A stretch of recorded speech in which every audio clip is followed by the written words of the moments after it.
Boa tarde, ouvintes. Nos encontramos aqui no bloco didático do FPR Campus Paranaguá com os entrevistados Jamile e Gabriel de Mão 24.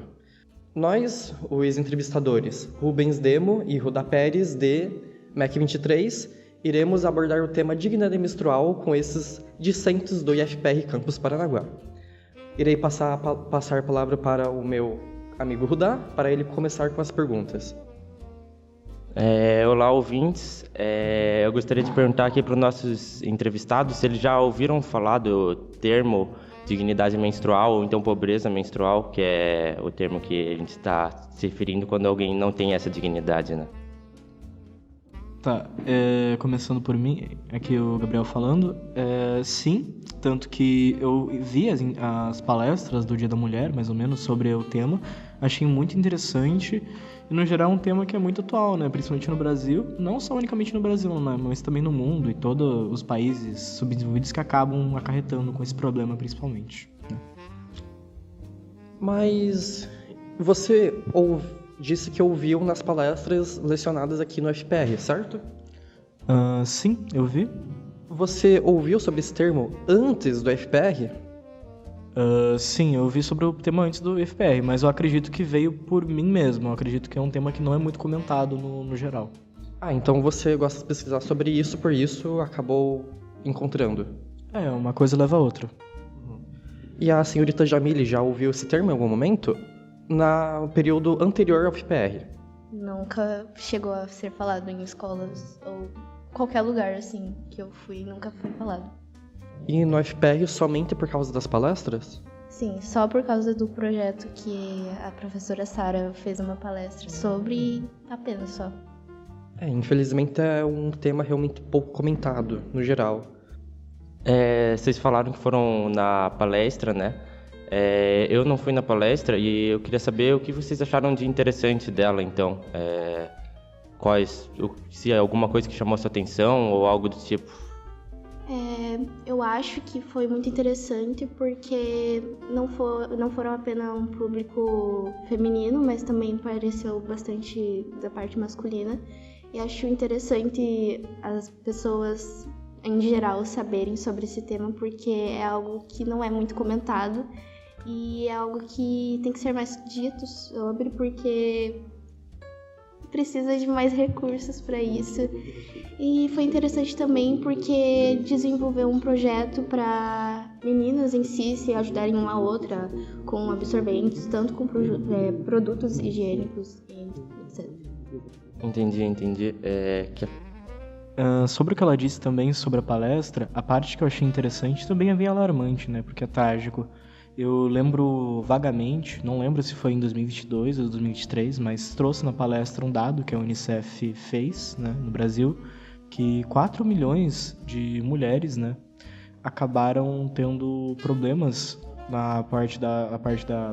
por causa da pobreza menstrual e que elas não tinham nenhum pouco de auxílio, nem com, como posso dizer, formas de poder, como absorvente, etc. E nenhuma forma tipo de tomar banho ou alguma coisa para poder higienizar, trazendo problemas para a saúde delas no geral, né? E perceber isso no Brasil, perceber que também quem é afetado mais com isso não é nem tanto a parte da periferia, são áreas até mais carentes que a periferia, como gente que mora isolado, etc. É algo muito triste, porque a palestra mostrou que, por exemplo, é um negócio que a gente não tem muita noção, não tá nem um pouco na nossa realidade, a gente não consegue nem imaginar, tá ligado?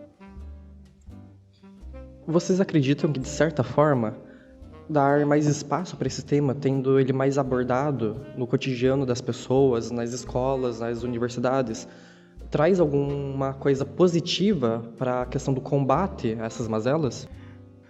Acredito que sim, né? Porque conforme você vai fazendo isso à população, né, vai falando sobre isso, cria-se também uma ideia de, como posso dizer, de cooperativismo entre as próprias mulheres e os homens no geral, a entender que o problema do outro, talvez em uma forma de empatia, é algo a se questionar, né?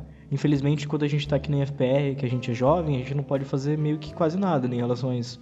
Óbvio que a gente pode auxiliar com doações, claro, né? Mas despertar essa curiosidade no tema para, em especial as mulheres, mas também nos homens, faz que, tipo, a gente crie uma ideia de sensibilização, entendeu? É quase um problema tão grande quanto quanto os problemas envolvendo, como pode dizer, falta de educação sexual nas escolas, por exemplo. São problemas que vão indo um do ao outro, entendeu? Vocês tiveram algum outro tipo de contato aqui na escola, ou tirando a palestra, ou o projeto em si da Sara? Não teve. Não teve nada relacionado. Vocês acham que seria interessante, talvez, na matéria de biologia ou alguma outra matéria, tratar desse assunto em específico? Sim, acho que seria importante não só esse assunto, mas também a educação sexual, que envolve bastante esse tema também. Mas seria bom porque a maioria das pessoas não tem uma noção do que é e como que isso prejudica de alguma forma todo mundo, assim. Ontem, na entrevista com a professora Paloma, de português aqui do campus, ela deu o seguinte exemplo de estudantes da área rural. Um estudante que menstruava e não tinha as devidas condições para conseguir a devida higiene e ir à instituição de ensino, e um estudante que não menstruava. Sendo que esse estudante que menstruava devia evitar a escola durante a vida escolar inteira dele, e esse outro estudante que não menstruava não tinha essa evasão mensal da escola. A que grau vocês concordam com as implicações prejudiciais que a falta da adequada higiene consegue fazer na vida desse estudante? De que forma vocês concordam que vocês veem que a falta de higiene prejudica os estudantes? Ok, aparentemente a pergunta foi primeiro direcionada a mim, né? Que é o pessoa que não menstrua, né? Ao entanto, homem, né? E eu acredito, sabendo que eu nunca tive experiência e jamais vou ter experiência de menstruar, eu acredito que seja também algo muito... Além do fato de ser algo que deve ser dolorido, né? A pessoa, tanto a parte psicológica, a parte física e tal, é algo que deve ser muito triste para a higiene, assim. Além disso, a pessoa tem a vergonha de ir para a escola por causa, acho que, do cheiro, etc. E também por ter falta tipo, de realizar as atividades básicas da escola, como ficar e tal. Então, acho que deve ser algo que deve ser bem difícil e deve, provavelmente, a longo prazo, né? Deve dificultar bastante para o estudante ter até mesmo auxílios, por exemplo, por causa da evasão, ficar faltando diariamente e tal. Realmente, em comparação, perder uma semana por mês é perder um quarto da atividade escolar. Bem, e para a senhorita Jamile, qual a sua opinião sobre isso? Bom, não só pelas condições higiênicas, mas também pela dor emocional e física, eu acho que isso atrapalha muito no estudo, porque tanto quanto você fica com dor, você pode ficar mais desconcentrada sobre... E isso prejudica muito nos estudos, porque não tem como posso dizer, um atestado para dizer que você está nessa situação. É bem precário, porque a gente não tem como faltar e também causa um certo preconceito com quem está assim. E a pessoa fica com receio de vir por conta de não ter condição higiênica. E também ela fica bem abalada com a situação de não estar conseguindo realizar uma atividade estando nesse período. É bem complicado. Foi comentado antes da questão da visibilidade desse tema poder ajudar na solução. Vocês conseguem enxergar algumas outras possibilidades de solução para isso? Olha, é só um pensamento meu, né? Porque eu estava pensando nisso já faz tempo, porque de tanto conviver com a Jamile, por exemplo, eu vejo muito ela reclamando sobre a questão dos tópicos e várias coisas que ela faz fora também, dentro do FPR e fora, em que ela se sente e é realmente uma das únicas mulheres que frequenta os ambientes. E eu acredito que seria interessante, por exemplo, no FPR... Óbvio que isso não vai ser feito tanto pelos estudantes que estão fazendo esse trabalho, porque são homens, né?